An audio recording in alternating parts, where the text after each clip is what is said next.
Πάμε να δούμε τα γράμματα λίγο και το περίγραμμα. Λοιπόν, για τα γράμματα, για να μην βγει το ένα πάνω εδώ, ας πούμε, και το άλλο κάτω εδώ, ένας τρόπος είναι να έχετε ένα χάρακα ή ένα ξύλο, κάτι που να είναι ισόπλευρο. Θα πάτε εδώ, θα κάνετε πολύ ελαφριά, να μην το χαράξετε, ίσα ίσα να μπορείτε να το δείτε εσείς και με δυσκολία. Το ίδιο και από την άλλη πλευρά.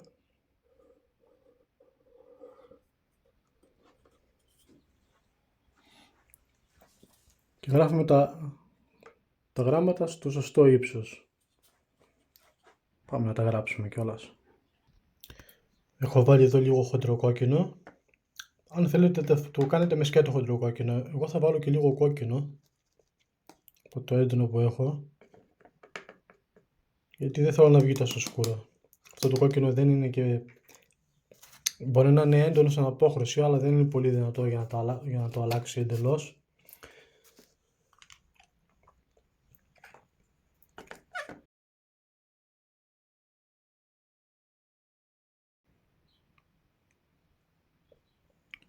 Πήγε ένα τέτοιο χρώμα. Θα το βάλουμε και στο πλάι.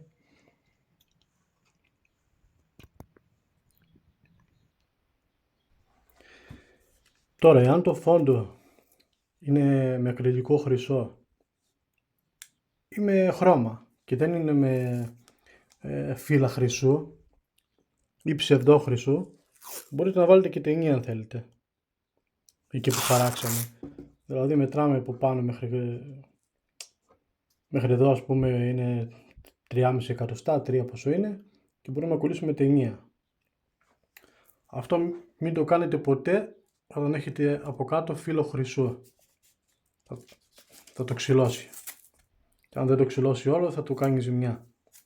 Αλλά για τα ακριλικά ή για τις τοιχογραφίες, ή το ακριλικό χρυσό, είτε μπλε φόντο έχετε, το οτιδήποτε βάζετε, είναι μια χαρά.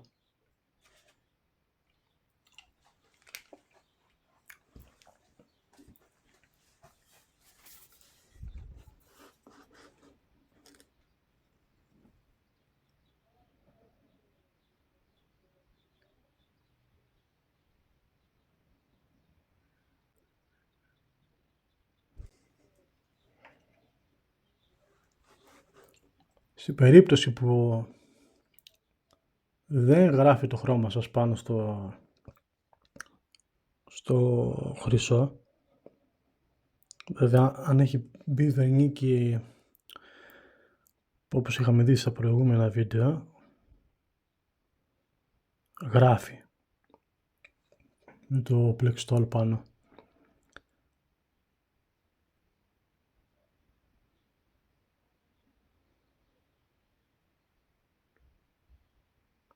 Αλλά σε περίπτωση που δεν γράφει, μπορείτε να βάλετε μέσα στο χρώμα σας μια-δυο σταγόνες βερνίκι.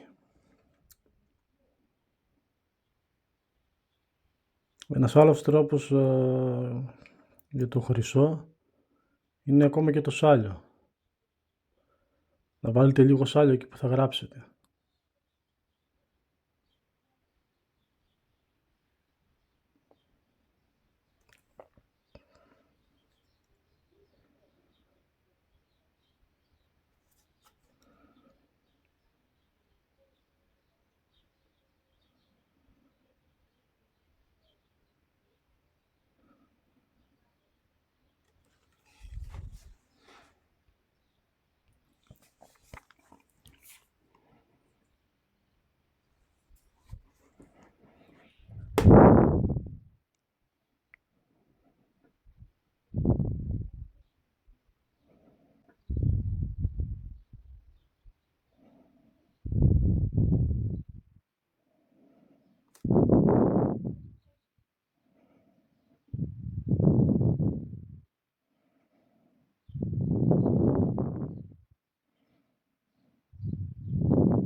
Βλέπουμε αν θέλει σε κάποια σημεία ξαναπέρασμα, γιατί φεγγίζει από κάτω το χρυσό. Το ξαναπερνάμε προσεκτικά χωρίς να λερώσουμε πολύ.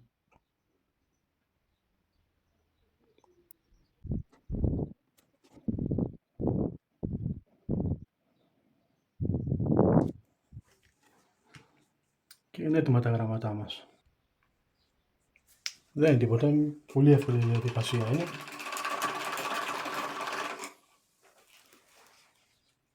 Απλά θέλει προσοχή να κάνετε όσο μπορείτε ωραία γράμματα. Εγώ με τα γράμματα πάντα δεν το είχα, έκανα ορνηθοσκαλίσματα. Αλλά εντάξει. Και τώρα πάμε για το περίγραμμα. Περίγραμμα, ο καθένας έχει τον τρόπο του. Άλλοι το κάνουν κατευθείαν με πινέλο, χρησιμοποιώντας το ξύλο αυτό που βάζουμε το χέρι πάνω για να είναι σταθερό.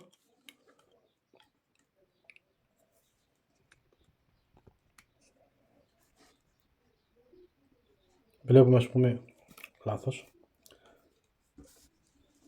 ας πούμε η απόσταση να είναι ίδια. Παίρνουμε χρώμα και τραβάμε τη γραμμή προσεκτικά.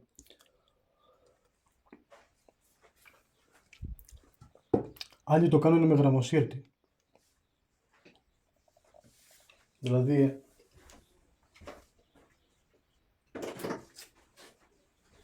εγώ δεν θυμάμαι που έχω γραμμοσύρτη εδώ, και αν έχω καν. Τέλος πάντων, βάζουμε το γραμμοσύρτη στο διαβήτη. Πάντα η εικόνα να κάθεται, να μην είναι ορθιά, να είναι επίπεδη, για να μην τρέξει το χρώμα. Ρυθμίζουμε την απόσταση που θέλουμε να έχει και πάμε έτσι.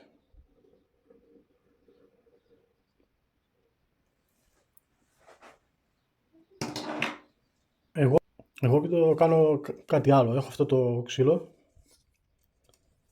Είναι περίπου 1 μέτρο. Οπότε με βολεύει και για μεγάλες εικόνες. Και είναι στάνταρ πάντα οι αποστάσεις. Το βάζω εδώ.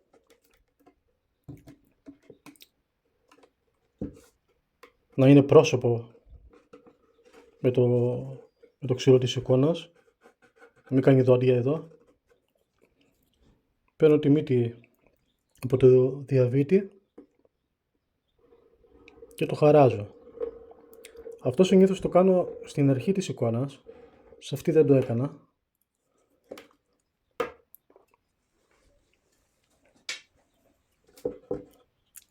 Βλέπουμε ότι μένει η γραμμή, και αν το είχαμε κάνει από την αρχή, δηλαδή μόλις περάσαμε το σχέδιο, πριν βάλουμε χρώμα και οτιδήποτε, πριν μπει το φόντο, θα φαινόταν τώρα. Αλλά και έτσι δεν υπάρχει πρόβλημα, γίνεται μια χαρά. Το ίδιο θα κάνουμε και στις υπόλοιπες πλευρές.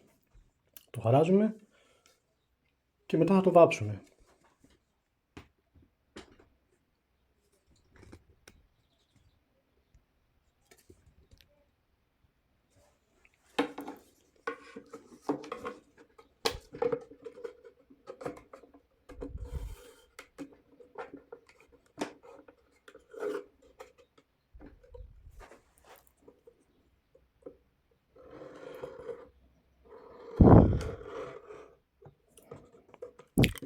Προσέχετε να μην σας φύγει.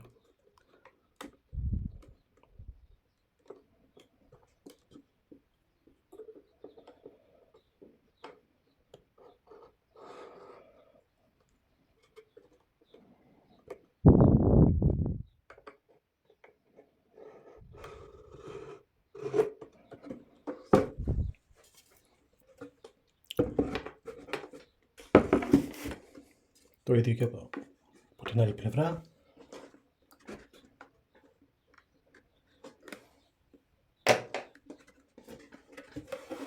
Σε περίπτωση που δεν έγινα κατανοητός, να το δείξω και εδώ έτσι πιο καλά. Όταν λέω να είναι έτσι, Να μην κάνει δόντι πουθενά. Να είναι ακριβώς το ίδιο.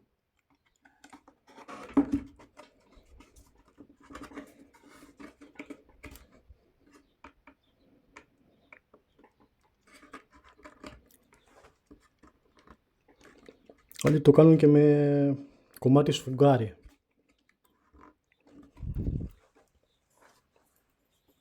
Εγώ το κάνω με αυτόν τον τρόπο.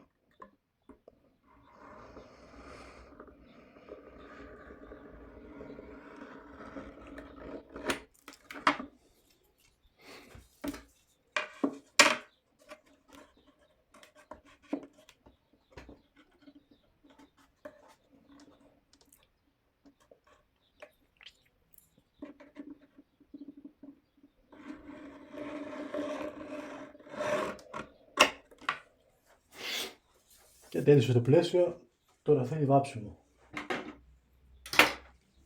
Με το ίδιο χρώμα που κάναμε τα χρώματα.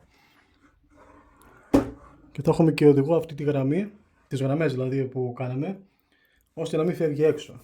Και εφόσον η επιφάνειά μας είναι βερνικωμένη και να λερώσουμε, έτσι, τέλειωσε. Μην το φοβάστε. Αρκεί να είναι καλό το βερνίκι,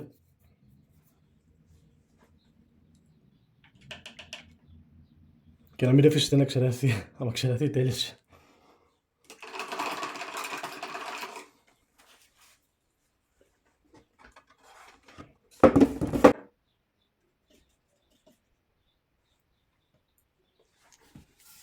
Το περίγραμμα συνήθως με βολεύει εμένα να το κάνω με μακρύ τριχοπινέλο. Αλλά ό,τι σας βολεύει το ίδιο είναι, δεν αλλάζει κάτι.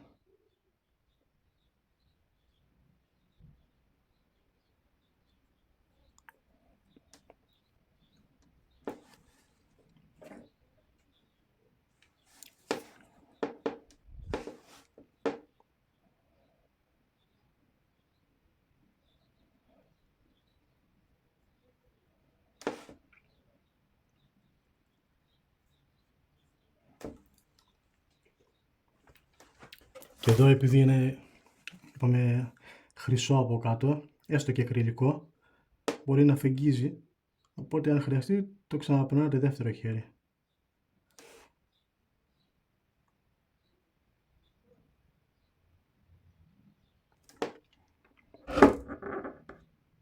Βλέπετε εδώ εμένα μου έφυγε λίγο, οπότε το φτιάχνω κατευθείαν για να μην στεγνώσει.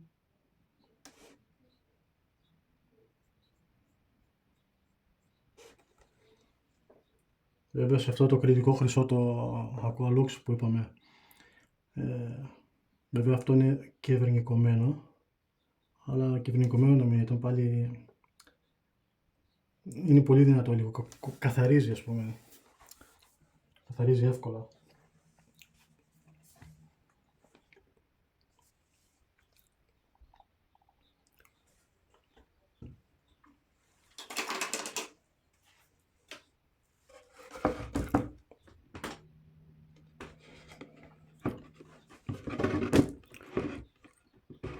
Κάνουμε και τα πάνω σημεία.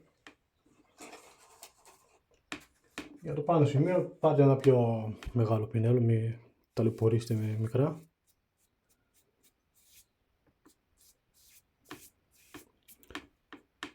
Τώρα αυτά που περισσεύουν λίγο από εδώ και από εκεί, θα το κόψετε με ένα χαρτοκόπτη όταν στεγνώσει το χρώμα.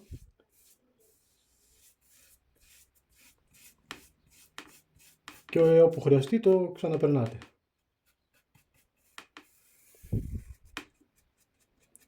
Βέβαια αυτά μπορούσα να τα είχα κάνει και εγώ στην αρχή που πριν ζωγραφίσω καν. Όταν στοκάρισα και έτρεψα το ξύλο. Απλά μερικά ξεχάστηκαν. Αλλά δεν υπάρχει πρόβλημα. Λύσεις υπάρχουν. Λοιπόν, κατά αυτόν τον τρόπο κάνουμε τα γράμματα και το περίγραμμα.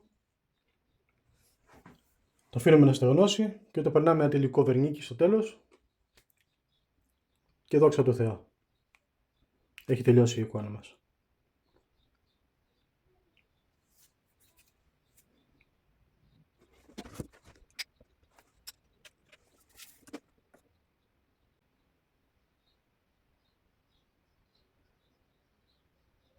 Αυτό που σας είπα πριν, αντί για να το χαράξεις, μπορείς να το κάνεις κατευθείαν με το πινέλο.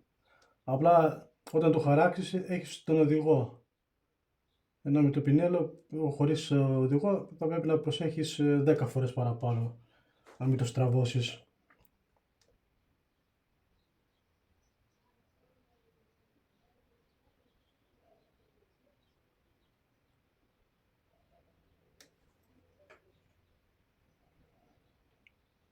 Και αν είναι μικρή η εικόνα, εντάξει, γίνεται πολύ πιο εύκολα χωρίς οδηγό, αλλά άμα είναι μεγάλη η εικόνα,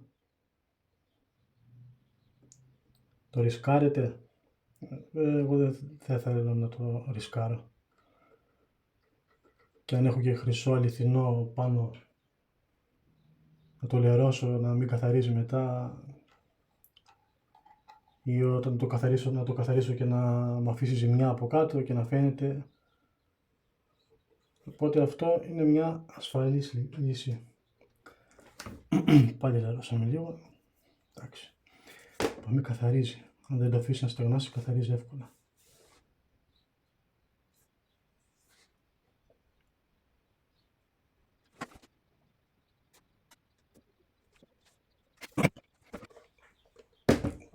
Εμένα τη γυρίζουμε την εικόνα όπως μας βολεύει.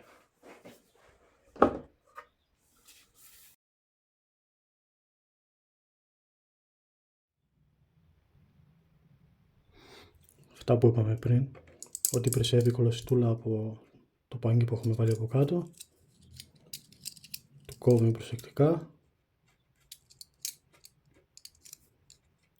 Λεπτομέρειες είναι, αλλά οι λεπτομέρειες κάνουν τη διαφορά.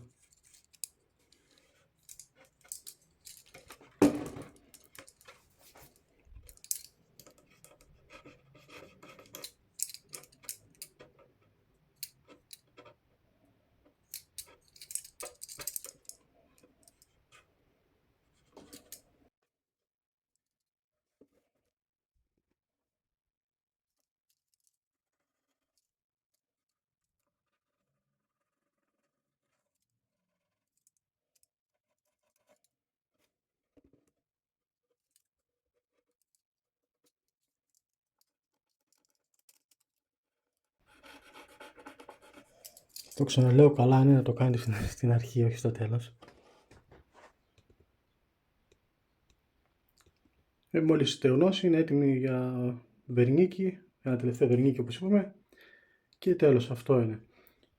Τώρα την υπογραφή, αν βάζετε υπογραφή, βάλτε την κάπου που να μην χτυπάει πάρα πολύ. Εγώ κανονικά τη βάζω κάτω δεξιά πάντα, αλλά εδώ τώρα είναι σκέτο χρυσό, δεν ξέρω, ίσως το βάλω εδώ με μικρά γράμματα. Και γενικά μην κάνετε τεράστια γράμματα στις εικόνες με το όνομά σας.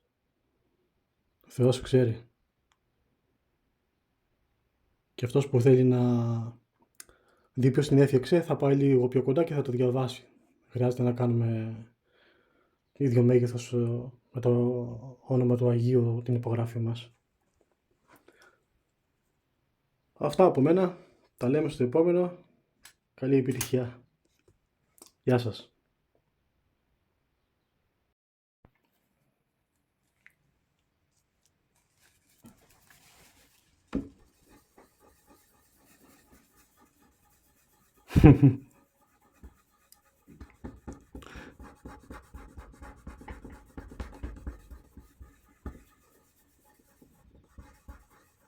Για να μην τα λέμε μόνο στη θεωρία, να τα κάνουμε και στην πράξη.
Βλέπουμε άμα το αφήσει και στεγνώσει, δεν καθαρίζει μετά εύκολα. Δηλαδή καθαρίζει, αλλά αφήνει μουτζούρα. Πάμε να φτιάξουμε και τη μουτζούρα.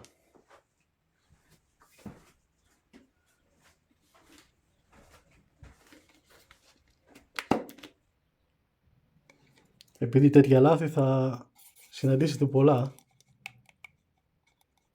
μην τα φοβάστε πάντα. Αυτό που πρέπει να προσέχετε πάρα πολύ όταν είναι με χρυσό αληθινό.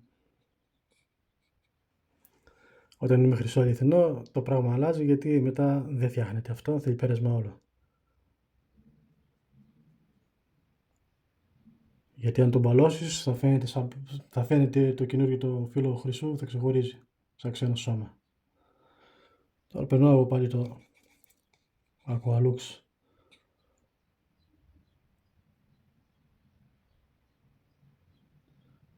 Ένα χέρι. Προσπαθήστε στο σβήσιμο, στις άκρες, δηλαδή να μην είναι χοντρό και φαίνεται.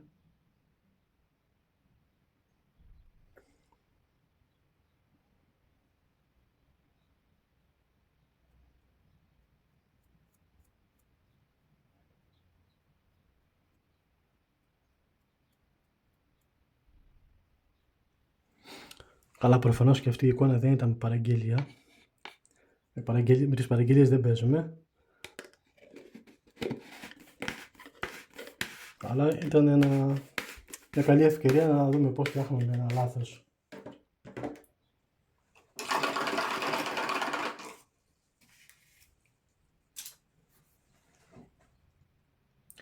Αφήσουμε να στεγνώσει, να δούμε αν θέλει ακόμα ένα χέρι, που μάλλον θέλει. Ακόμα ένα πέρασμα με το ακριλικό χρυσό μας. Και συνεχίζουμε.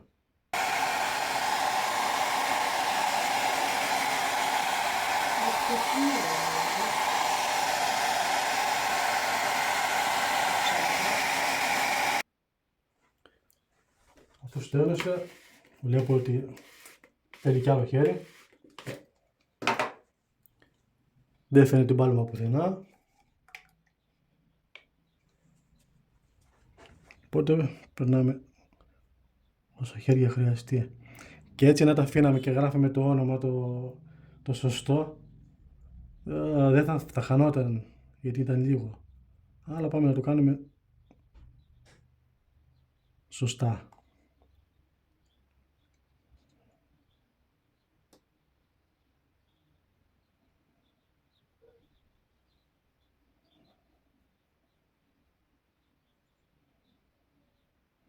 Η ίδια διαδικασία είναι, είτε δουλεύετε με τοιχογραφία, είτε σε εικόνα, αν έχετε βάλει φόντο χρώμα, γαλάζιο, όχρα, κάτι που κανονικά ίσως δεν πρέπει να γίνεται, αλλά θα το δούμε άλλη φορά αυτό, το συζητήσουμε. Τα αφήνουμε να στεγνώσει, το βοηθάμε και λίγο με το πιστολάκι.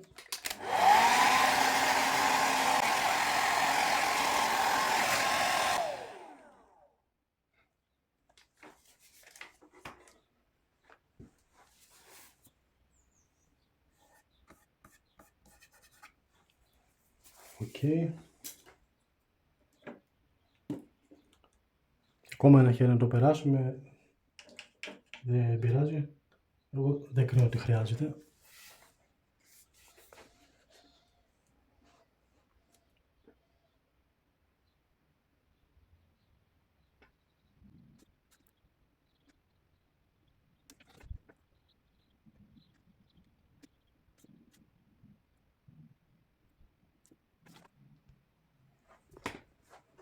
Και τελειώσαμε.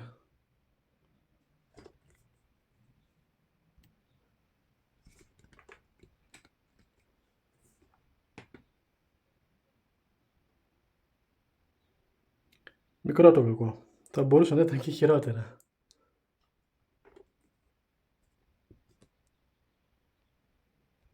Τώρα, αν θέλετε να το κάνετε ολόσωστα τη διαδικασία, πριν γράψετε το όνομα, πρέπει να το περάσετε με ένα νερόχαρτο. Με ένα νερόχαρτο 2.500, όσο πιο λεπτό έχετε. Το βρέξει είναι πολύ λίγο και το περάσετε ελαφριά.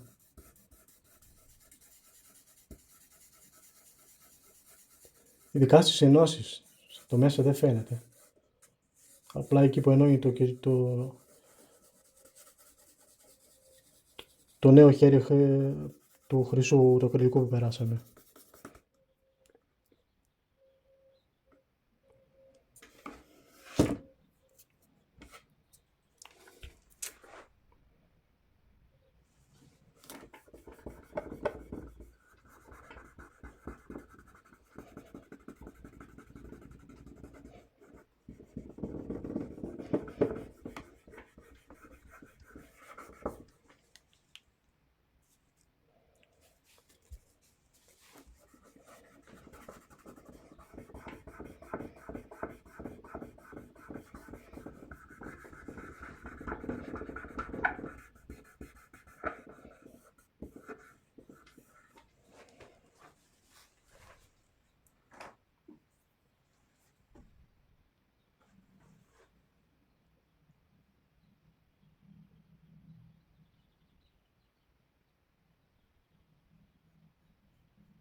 Περάσουμε το τελικό βερνίκι.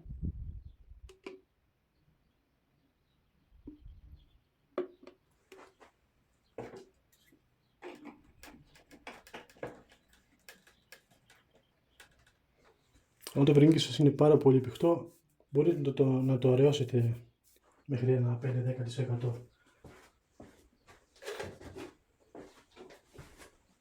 Για να πλώνει, για να γλιστράει το πινέλ, να μην φρενάρει.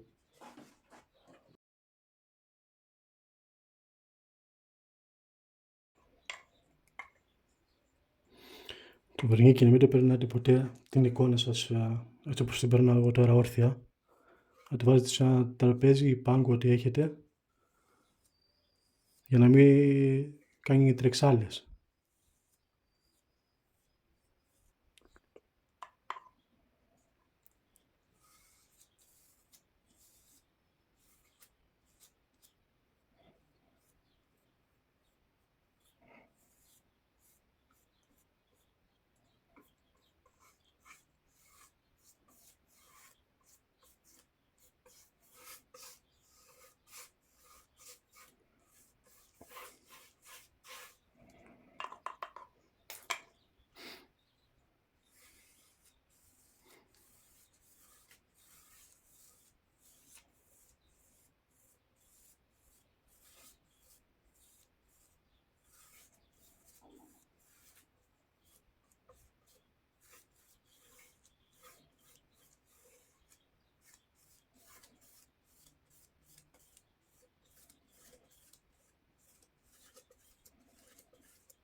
Φαίνεται λίγο.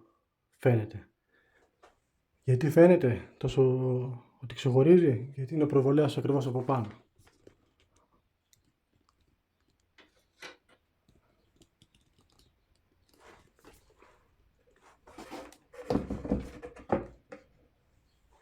Όταν την δούμε λίγο διαφορετικά με διαφορετικό φως, δεν φαίνεται σχεδόν τίποτα. Θα το κάνουμε πίσω, λίγο τα ενώματα φαίνονται. Γι' αυτό προσοχή παιδιά. Ειδικά τις παραγγελίες. Ειδικά τις παραγγελίες θα τις προσέχετε ιδιαίτερα. Τώρα αν είναι δικιά σας, μπορείτε να είστε λίγο πιο χαλαροί. Αλλά τις παραγγελίες σας τις προσέχετε ιδιαίτερα. Γιατί αν ήταν με χρυσό αυτή η εικόνα, είναι μια διάσταση, αυτή η εικόνα είναι 45 εκατοστά νομίζω ύψος. Και αν έγραφα λάθος όνομα ή λέρωνα, πάλι, θα έπρεπε να ξαναπεραστεί όλη η εικόνα χρυσό. Αλλιώς θα φαινόταν μπάλωμα. Θα έπρεπε να το γυαλοχαρτάρουμε, να κάνουμε πάλι την ίδια διαδικασία που περνάμε το χρυσό. Και αυτό έχει και κόπο και πάρα πολλά έξοδα. Οπότε προσοχή. Τώρα άμα είναι ακριλικά, εντάξει θα μας φάει 2 ώρες από το χρόνο μας, το πολύ. Αν θέλουμε να το κάνουμε τέλειο. Αντί να κάνετε ό,τι έκανα εδώ, μπορείτε να το γυαλοχαρτάρετε πάλι λίγο. Αυτή την κοκκινίλα που είχε μείνει. Να τη γυαλοχαρτάρετε λίγο πριν τη βάψετε. Να την περάσετε 3-4 χέρια, να το ξανατρίψετε και μετά να κάνετε το άλμα. Αλλά εγώ νομίζω ότι είναι εντάξει και έτσι. Δηλαδή στο μάτι μου δεν φαίνεται διαφορά. Στην κάμερα φαίνονται τα πάντα.